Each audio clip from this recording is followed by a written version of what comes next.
నిన్న జగన్మోహన్ రెడ్డి గారు కూడా పులివెందులలో నామినేషన్ వేశారు. ఒక్కసారి ఆయన అఫిడవిట్ చూస్తే ఆయన అఫీషియల్గా చూపించింది వచ్చేసి దాదాపు 750 కోట్లు, అంటే వాళ్ళ కుటుంబం అంతా. ఆయన అంతకుముందు గతంలో కానీ అనేక సందర్భాల్లో ఏం చెప్పాడంటే, ఆయన క్యాప్షన్ వచ్చేసి ఈ రాష్ట్రంలో జరిగే ఎన్నికల సమరంలో ఒక పేదవాడికి పెత్తందారుడికి యుద్ధం జరుగుతూ ఉంది, మీరంతా కూడా పేదవాళ్ళ సైడ్ ఉండాలి అనేటువంటి క్యాప్షన్ మొత్తం. అంటే ఎక్కడ చూసినా పోస్టర్స్లో పేదవాడికి పెత్తందారుడికి పోటీ అన్నట్టు, అంటే తెలుగుదేశం వాళ్ళు వచ్చేసి పెత్తందారులు అయినట్లు, ఆయన పేదవాడికి రిప్రజెంటేటివ్ అయినట్టు ఆయన మాట్లాడడం జరిగింది. అసలు రాష్ట్రంలో ఉండే పెత్తందారి వాళ్ళకే వచ్చేసి జగన్మోహన్ రెడ్డి ఒక రిప్రజెంటేటర్గా ఉంటూ ఆయన పేదవాడి సైడ్ ఉన్నట్లు మాట్లాడుతూ ఉన్నాడు. ప్రతి ఒక్క మీటింగ్స్లో కూడా ఒక పేదవాడికి పెత్తందారుడికి జరిగే ఈ యుద్ధంలో తర్వాత ప్రజలంతా కూడా పేదవాడి సైడు నేనుంటాను, నాకు సపోర్ట్ చేయమని అడుగుతూ వచ్చినాడు. ఈరోజు ఆయన అఫీషియల్ అఫిడవిట్ 750 కోట్లు దాదాపు ఉంది. ఆయన మీద పోటీ చేస్తున్న నా అఫిడవిట్ అంతా కూడా 70-80 లక్షల్లోనే ఉంది.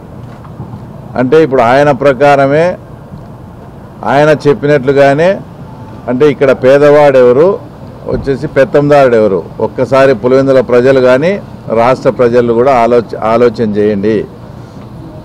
ఆయన చెప్పినట్లుగానే పులివెందుల ప్రజలు ఆయన చెప్పినట్లే చేయండి. ఆయన ఏం చెప్పాడు, పేదవాడి సైడ్ ఉండమన్నాడు. ఇక్కడ అంటే నిన్న ఆయన నామినేషన్ వేసిన సందర్భంగా చూపించిన ప్రకారం ఇక్కడ పేదవాడు వచ్చేసి బీటెక్ రవి, తర్వాత పెత్తందారుడు వచ్చేసి జగన్మోహన్ రెడ్డి కాదా. కాబట్టి పులివెందుల ప్రజలంతా ఏదైతే జగన్మోహన్ రెడ్డి చెప్పాడో ఆ ప్రకారమే చేయమని కూడా నేను పులివెందుల ప్రజలను రిక్వెస్ట్ చేస్తూ ఉన్నా.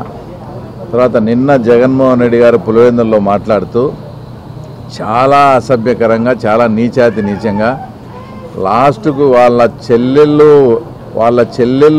ఏ చీర ధరించారు, వాళ్ళ చెల్లెళ్ళు వచ్చేసి బట్టలు కట్టుకునే విధానంపై కూడా మాట్లాడడం అనేది ఆయన ఏ స్థాయికి దిగజారాడో ఒక్కసారి రాష్ట్ర ప్రజలు కూడా అర్థం చేసుకోండి. అసలు ఈ ప్రకారము పచ్చ చీర కట్టుకున్న వాళ్ళంతా కూడా ఆ రకంగా ఆయన మాట్లాడితే మీరు ఇంటికి వెళ్ళి భారతమ్మ గారి వార్డ్రోబ్ చెక్ చేయండి. ఆమెకు అసలు పచ్చ చీరలు కానీ పచ్చ డ్రెస్సులు ఉన్నాయా లేదా అని ఒకసారి జగన్మోహన్ రెడ్డిని చెక్ చేసుకో. అనేక సందర్భాల్లో కూడా భారతమ్మ గారు పచ్చ డ్రెస్ వేసుకొని తర్వాత ఉన్న ఫోటోలు కూడా ఉన్నాయి. అంటే దాని అర్థం ఏంది అంటే, ఏది కన్వీనియంట్గా ఉండి ఆ సందర్భానికి ఏది ఇదైతే ఆ రకంగా మాట్లాడడం కరెక్ట్ కాదు. ఒకవేళ మీరు నిజంగా వార్డ్రోబ్ చెక్ చేసుకొని పచ్చ చీరలు ఉంటే అవన్నీ కూడా ఇంటి బయటికి గెంటేస్తారా మరి మీరు? తర్వాత ఆయన లెగసీ తర్వాత వారసత్వం మీద కూడా మాట్లాడడం జరిగింది. ఆయన మాట్లాడుతుంటే ఆయన ఏది కన్వీనియంట్గా ఉంటే ఆ పాయింట్ తీసుకొని మాట్లాడుతూ ఉంటాడు. షర్మిలమ్మ విషయంలో ఆయన ఏం మాట్లాడాడు, రాజశేఖర రెడ్డి గారు ఎవరితో ఫైట్ చేశాడు, ఈనాడుతో, ఆంధ్రజ్యోతితో, చంద్రబాబుతో ఫైట్ చేస్తే తర్వాత మీరు ఈరోజు ఆయనకు వ్యతిరేకులైనటువంటి వారితో తర్వాత మీరు మద్దతుగా ఉన్నారా అంటూ ఆయన క్వశ్చన్ చేయడం జరిగింది. ఇదే పాయింట్ మేము సూటిగా ప్రశ్నిస్తూ ఉన్నాం. రాజశేఖర రెడ్డి చనిపోయినప్పుడు మీరు మీ కుటుంబ సభ్యులు అంతా కూడా రిలయన్స్ వాళ్ళే చంపించినారని వాళ్ళ పెట్రోల్ బంకులు అవన్నీ కాల్చి పాపం అనేక మంది అమాయకులు ఆ రోజు కేసులు పెట్టించుకొని బలైనపోయిన సందర్భాలు అంతా మేము గమనించాం. అదే జగన్మోహన్ రెడ్డి అధికార పార్టీలోకి వచ్చినాక అదే ముఖేష్ అంబానీని ఇంటికి పిలిపించుకొని వాళ్ళ రిప్రజెంటేటర్ అయినటువంటి పరిమళ నత్వానికి మీరు రాజ్యసభ సీట్ ఇవ్వలేదా? అంటే మీరు ఏది కన్వీనియంట్ ఉంటే ఆ రకంగా మాట్లాడితే ఎట్లా?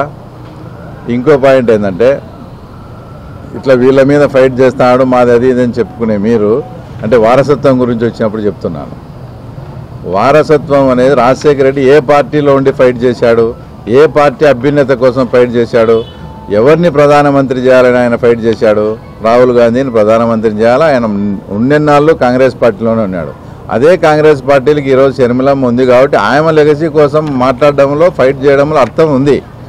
ఈయన కాంగ్రెస్ పార్టీ నుంచి వ్యతిరేకంగా వచ్చి తర్వాత మళ్ళీ ఆయన ఏం చెప్తున్నాడు, కాంగ్రెస్ పార్టీ వాళ్ళే మా నాన్నని ఇరికించారు. నిన్న షర్మిలమ్మ మాట్లాడిన దానికి రాజశేఖర రెడ్డి గారి పేరు చేర్చితే సిబిఐ కేసులో జగన్ రెడ్డి సేఫ్ అవుతాడని జగన్మోహన్ రెడ్డి వాళ్ళ లాయరే దివంగత నేత అయినటువంటి రాజశేఖర రెడ్డి పేరు, అంటే చనిపోయిన వ్యక్తి పేరు కూడా తన స్వలాభం కోసం వాడుకునే వ్యక్తి జగన్మోహన్ రెడ్డి. ఈయన రాజశేఖర రెడ్డి లెగసీ గురించి కానీ తర్వాత వాళ్ళ గురించి కానీ మాట్లాడుతూ ఉన్నాడు. ఇంకా చాలా చండాలమైన విషయం ఏంటంటే, నిన్న ఆయన మాట్లాడిన దాంట్లో వివేకానంద రెడ్డి రెండో పెళ్లి జరగలేదా అని పులివెందుల నుంచి మాట్లాడడం అసలు ఎంత సిగ్గుచేటుగా ఉందంటే, ఇది ఆయన 2017లో వివేకానంద రెడ్డి గారు ఎమ్మెల్సీగా పోటీ చేశారు. ఆ పోటీ చేసే టయానికే ఈ రెండో పెళ్లి విషయము ఇది అంతా కూడా జగన్మోహన్ రెడ్డికి తెలుసు. అన్నీ తెలిసి కూడా మీరు అప్పుడు ఎమ్మెల్సీ టికెట్ ఇచ్చారు కదా, అప్పుడు కనపరాలేదా? అంటే ఇప్పుడు మర్డర్ జరిగి ఆ కేసులో ఆ కేసు మీ మీదకి వస్తానే అప్పుడు వివేకానంద రెడ్డి గారి క్యారెక్టర్ను అసాసినేట్ చేసేదానికి, అంటే 2017లో ఉన్నప్పుడే తెలుసు ఈ స్టోరీ అంతా. కానీ ఈరోజు మీరు మాట్లాడుతున్నారు ఇది 2017లో మేము పోటీ చేసేటప్పటికే మాకు ఈ సమాచారం ఉంది, మాకు ఇదంతా తెలిసి మేము అపోజిషన్ పార్టీ అయినా కూడా ఆయన వ్యక్తిగత జీవితము వ్యక్తిగత లైఫ్ గురించి మాట్లాడకూడదని మేము ఏ రోజు కూడా, మేము అపోజిషన్లో ఉన్నా కూడా, నా మీద పోటీ చేస్తానే కూడా ఆయన గురించి నేను ఇలా వ్యక్తిగతంగా మాట్లాడలే. అదే సొంత అన్న కొడుకు అయినటువంటి జగన్మోహన్ రెడ్డి అది కూడా పులివెందుల్లో వచ్చి ఆయన రెండో పెళ్లి గురించి ఈ రకంగా ప్రస్తావించడం అనేది తర్వాత చాలా దారుణమైన విషయం. ఇంకోటి ఏంటంటే, పులివెందులకు వచ్చినప్పుడు కూడా 2 రోజుల ముందు ప్లాస్టర్ లేదు, 2 రోజులకు వచ్చిన తర్వాత మళ్ళీ ప్లాస్టర్ పెట్టుకోవచ్చాడు. అంటే అసలు పులివెందుల ప్రజల పట్ల ఆయనకి అంత అమాయకులు అనుకున్నాడా, లేక అంత వెర్రోళ్ళు అనుకున్నారా, లేక పులివెందుల్లో కూడా ప్లాస్టర్ వేసుకొని ఆ సానుభూతి సంపాదించుకొని పులివెందులో కూడా సానుభూతి ఓట్ల కోసం ఆయన ప్రయత్నం చేస్తూ ఉన్నాడంటే ఇంతకన్నా దారుణమైన విషయం. తర్వాత ఇంకోటి లేదు. నిన్న మీటింగ్ కూడా మేము నామినేషన్ వేసే కార్యక్రమానికి మీటింగ్ వచ్చినప్పుడు స్వచ్ఛందంగా సోషల్ మీడియాలో పిలిపిస్తే వేలాది మందిగా తరలివచ్చారు. నిన్న జగన్మోహన్ రెడ్డి నామినేషన్కు పులివెందుల్లోనే డబ్బులు తర్వాత మద్యం సరఫరా చేసుకొని మనుషులను పిలిపించుకునే స్థాయికి వచ్చేసి ఈరోజు జగన్మోహన్ రెడ్డి దిగజారినారు. వైఎస్ఆర్ పార్టీ స్పష్టంగా మాకు కనపడతా ఉంది. కాబట్టి పులివెందుల ప్రజలు ఈసారి జగన్మోహన్ రెడ్డి అహంకారానికి, పులివెందుల ప్రజల పట్ల జగన్మోహన్ రెడ్డి చూపించిన నిర్లక్ష్య వైఖరికి రాబోయే ఎలక్షన్స్లో ఖచ్చితంగా బుద్ధి చెప్పాలని ఆ సమయం కోసం ఎదురు చూస్తూ ఉన్నారు. తప్పకుండా ఈరోజు ఈ అహంకారానికి, నిర్లక్ష్య వైఖరికి తప్పకుండా బుద్ధి చెప్తారు. ఆయన చిన్నపిల్లోడు అని, ఆయన దృష్టిలో చిన్నపిల్లోడు, దానికి సునీతమ్మ కూడా చిన్నపిల్లోడు అయితే బడికి పంపారని, సోషల్ మీడియాలో చిన్నపిల్లోడు అయితే లాలీపాప్ తీపిమని అవన్నీ మాట్లాడినారు సోషల్ మీడియాలో. కానీ ఆయన ఒక ముఖ్యమంత్రి స్థానంలో ఉన్నాడు. ముఖ్యమంత్రి స్థానంలో ఉన్నప్పుడు నువ్వు పార్టీ పెట్టుకునేప్పుడు ఆయన మీద ఆరోపణలు వచ్చినప్పుడు నైతిక బాధ్యత వహించి నువ్వు టికెట్ మామూలుగా అయితే ఇవ్వకూడదు. అయితే ఆయనకు టికెట్ ఇవ్వకుంటే వివేకానంద రెడ్డిది అదంతా చేసింది మేమే అని అనుకుంటారనో, ఆయన ఏ కారణం చేతనో టికెట్ ఇచ్చుకున్నాడు, అంతవరకు ఓకే.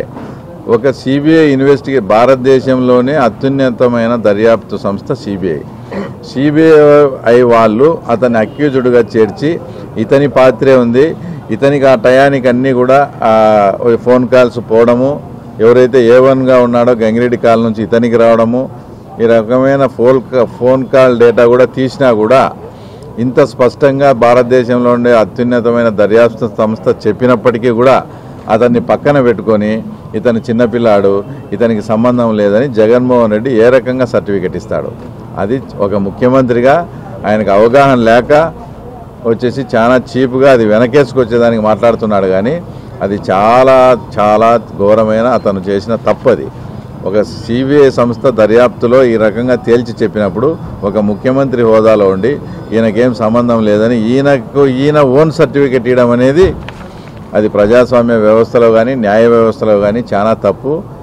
అంతకుముందు కూడా అవినాష్ రెడ్డిది గతంలో ఇంటర్వ్యూలో చూసిన, నేను పొలిటీషియన్ కాబట్టి నాకు ఏ టైంలో అయినా ఏ కాల్స్ అయినా వస్తుంటాయి, దాన్ని బట్టే నేను ముద్దాయి అవుతానా అని.